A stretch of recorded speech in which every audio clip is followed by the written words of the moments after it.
Hi friends, எல்லோரும் எப்படி இருக்கீங்க? வாங்க சாப்பிடலாம். என்ன அப்படின்னு பார்க்கலாம் வாங்க.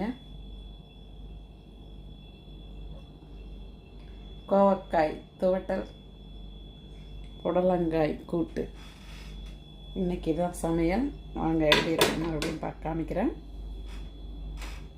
என்ன லன்ச் டைம் ஆகிடுச்சு. இங்கே குவைத்தில் சாப்பிட பசி எடுத்துருச்சு. எல்லோரும் சாப்பிட்டு முடிச்சிட்டாங்க.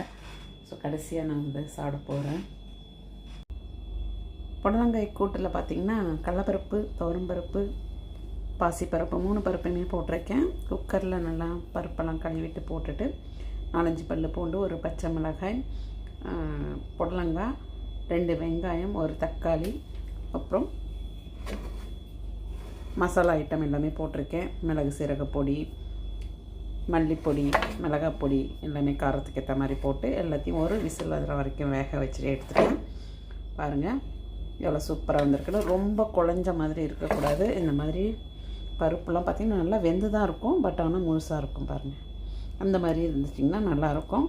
ஸோ இப்படி ஒரு சூப்பரான ஒரு கூட்டு.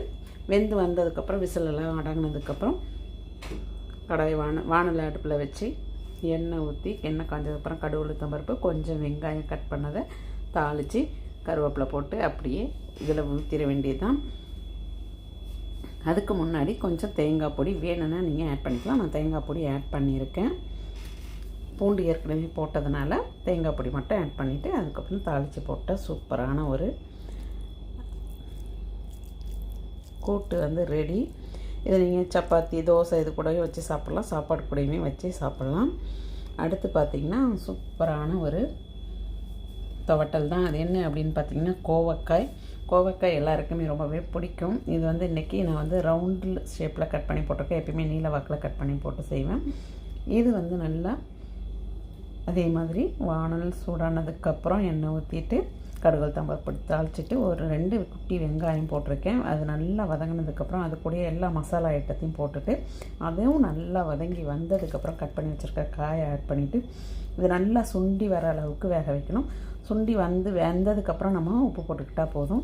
கொஞ்சம் காரம் அதிகமாகவே போட்டிருக்கேன் இதில். ஏன்னா இது கொஞ்சம் இனிப்பு காயிலையாக கொஞ்சம் காரமாக இருந்தால் தான் நல்லாயிருக்கும்னு சொல்லிவிட்டு இது 2 காம்பினேஷனுமே பார்த்திங்கன்னா சூப்பராக இருக்கும். பிடிச்சிருந்தா லைக் பண்ணுங்கள், கமெண்ட் பண்ணுங்கள். நீங்களும் இதே மாதிரி ஒரு வாட்டி செஞ்சு சாப்பிடுங்க. வாங்க சாப்பிட்லாம். அவ்வளோதான் ஃப்ரெண்ட்ஸ், சாப்பிட போகிறேன். எல்லோரும் சாப்பிட்டு முடிச்சிட்டாங்க. சாப்பிட்ட பாத்திரத்தெல்லாம் கழுவி வைக்கணும். பாருங்கள், எல்லாம் சாப்பிட்டு போட்டு வச்சுருக்காங்க. ஸோ அவ்வளோதான் இன்றைக்கி லஞ்ச். எங்கள் வீட்டில் இதுதான். சாப்பிட வாங்க. பிடிச்சிருந்தா லைக் பண்ணுங்கள். மறக்காமல் எங்கள் சேனலை சப்ஸ்கிரைப் பண்ணிவிட்டு பாருங்கள். காமெடி வீடியோஸ்லாம் போட்டிருக்கேன், பார்த்து என்ஜாய் பண்ணுங்கள். பாய்.